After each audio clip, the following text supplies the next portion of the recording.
নগাঁৱৰ চাফাই কৰ্মীৰ দৰমহা বৃদ্ধিৰ দাবী। নগাঁৱৰ মহিলা চাফাই কৰ্মীক লগত লৈ সংবাদ মাধ্যমৰ আগত সদৌ অসম চাফাই কৰ্মী সন্থাৰ নেতৃত্বত আৰু সমাজসেৱক ভীম বাছফৰে নগাঁও পৌৰসভাৰ কৰ্তৃপক্ষক এক দাবী জনায়। 31 জুলাইৰ ভিতৰত চাফাই কৰ্মীৰ দৰমহা বৃদ্ধিৰ দাবী। অন্যথা 1 আগষ্টৰ পৰা চাফাই কৰ্মীয়ে নামিব আন্দোলনত। 20 জুলাইত গুৱাহাটীত হ'ব চাফাই কৰ্মীৰ সমাৱেশ। সমাৱেশত অংশগ্ৰহণ কৰিবলৈ বিজেপিৰ সভাপতি মন্ত্ৰী জয়ন্ত মল্ল বৰুৱা, অশোক সিংহলৰ আহ্বান। সদৌ পৌৰসভা কৰ্তৃপক্ষক সমালোচনা ভীম বাছফৰৰ। উল্লেখযোগ্য যে চাফাই কৰ্মীসকলে মাহিলীত বৰ্তমান দৰমহা পায় মাত্ৰ 5,000 টকা।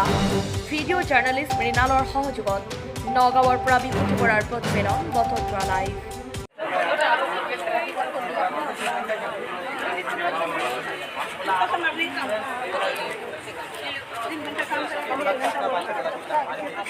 राशन पानी का जाता मेरा 8,000 7,000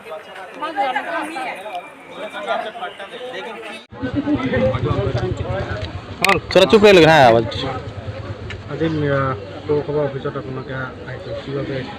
मैं भीम बासफर मोर लगत ऑल असम साफाई कৰ্মী ইউনিয়নৰ প্ৰেচিডেণ্ট ৰোহন বাসফৰে আজি আমি নগাঁৱত আহিছিলোঁ। নগাঁৱত আমাৰ চাফাই কৰ্মী মহিলাবিলাক এক মাহ আগতে ভিডিঅ' বনাইছিলে কি ইহঁতক দৰমহা কম আছে আৰু সঁচাকৈ ইহঁতৰ দৰমহা বহুত কম আছে। 5,000 দৰমহা পাই আছে। 5,000 দৰমহা লৈ কোনো কাম কৰিব নাপাৰে, কোনো লাইফত ল'ৰা ছোৱালীক ডক্টৰ ইঞ্জিনিয়াৰ বনাব নোৱাৰে। আৰু যদি কোনোবা অল অসমৰ যিমান মিউনিচিপালিটি বৰ্ডৰ চেয়াৰমেন যদি ভাবি আছে যে 5,000 দৰমহা পালে যদি বহুত কাম হ'ব পাৰে, তেনেহ'লে এই চেয়াৰমেনবিলাকক মই 10,000 দৰমহা দিম, আমাৰ জেগাত ঝাৰু মাৰি দেখাই দিয়ক, হয় কি না? এই কাৰণে আমি জুলাই 31 টাইম দিছোঁ, লাষ্ট ডেট আমাৰ জুলাই 31 নগাঁও পৌৰসভাৰ চেয়াৰমেনক লাষ্ট টাইম দিছোঁ, লাষ্ট ডেট। তাৰ আগত আপুনি 31 জুলাইত বোৰ্ড মিটিং পাতি সিহঁতৰ দৰমহাটো বঢ়াই দিব লাগিলে। যদি জুলাই 31ত দৰমহা নবঢ়িলে আমি আগষ্টৰ পৰা ইয়াতে কাম চাম, ইহঁতে আমাৰ চাফাই কৰ্মী কাম নকৰিব, কৰিব লাগে কাম নকৰিব। ছেকেণ্ড হৈ গ'ল, ইহঁতৰ আমাৰ ভাইচ চেয়াৰমেনে কৈছে যে ইহঁতৰ কলনী য'ত আছে এই কলনীটো ইহঁতৰ নামত এলটমেণ্ট কৰি আছে, যিটো ভাল কথা। আৰু অল অসমত চাফাই কৰ্মীক যিমানে ডিপাৰ্টমেণ্ট আছে, যাতে হস্পিটেল হওক মিউনিচিপালিটি হওক যি হওক, তেহেঁতক পাৰ্মানেণ্ট কৰিব লাগে। পাৰ্মানেণ্ট হৈ গৈছে কিনা?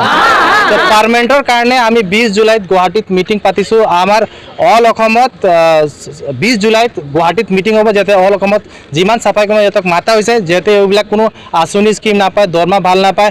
নগাঁও গাড়ী মিলালা, নগাঁও গাড়ীও পোৱা নাই, চৰকাৰে ফ্ৰী গাড়ী দিছিল টাটা মানে, এইটোও নগাঁও মানুহ পোৱা নাই। এইকাৰণে অল অসমৰ মানুহক আমি 20 জুলাইত গুৱাহাটীত মাতিছোঁ। তাতে আমাৰ যোনে দায়িত্ব লৈছে, দিলীপ শইকীয়া বিজেপিৰ প্ৰেচিডেণ্ট হয়, ইলেকশ্যন টাইমতে সেই দায়িত্ব লয় ভোট খোজাটো।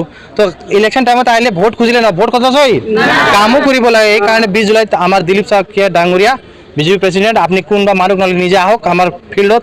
আৰু আমাৰ জয়ন্ত মল্ল বৰুৱা আমাৰ আৰ্বান মিনিষ্টাৰ আহক, Ashok Singhal minister health minister আহক, মিনিষ্টাৰ আহিলে আহক আৰু বিজেপিৰ প্ৰেচিডেণ্ট আহক।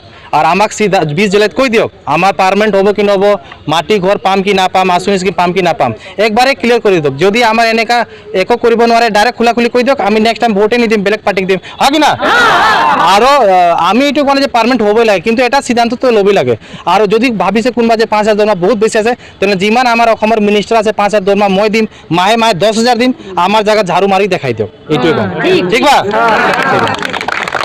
টাইম লাগিব। আমাক ভাইচ চেয়াৰমেনে কৈছে যে এতিয়া ইমান সোনকালে বঢ়াব নোৱাৰোঁ, 1 ঘণ্টা কাম কৰিলেতো নহ'ব। মই কৈছোঁ আপুনি 1 ঘণ্টা কিয়, 4 ঘণ্টা কৰক, আমাৰ আপত্তি নাই, কিন্তু দৰমহাটো বঢ়াবই লাগিব। আৰু যদি দৰমহা ইহঁতৰ নাবাঢ়ে তেনে 100% আগষ্টৰ পৰা ষ্ট্ৰাইক হ'ব লাগে।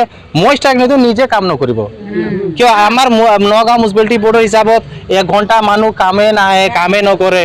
যদি কামে নকৰে ঘৰত থাকিব আগষ্ট মাহত, তেতিয়া গম পাম, যেতিয়া ৰাস্তা চফৰ যেতিয়া লেতেৰা হৈ যাব তেতিয়া গম পাব মানুহ।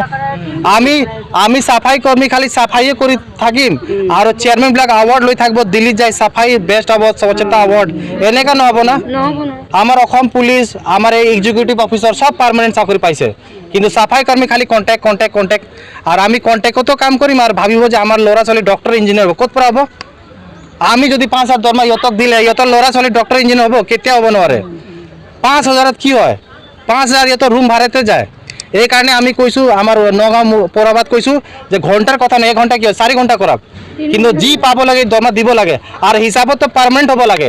কিন্তু ইহঁতৰ ক্ষমতা নাই পাৰ্মানেণ্ট কৰাৰ কাৰণে।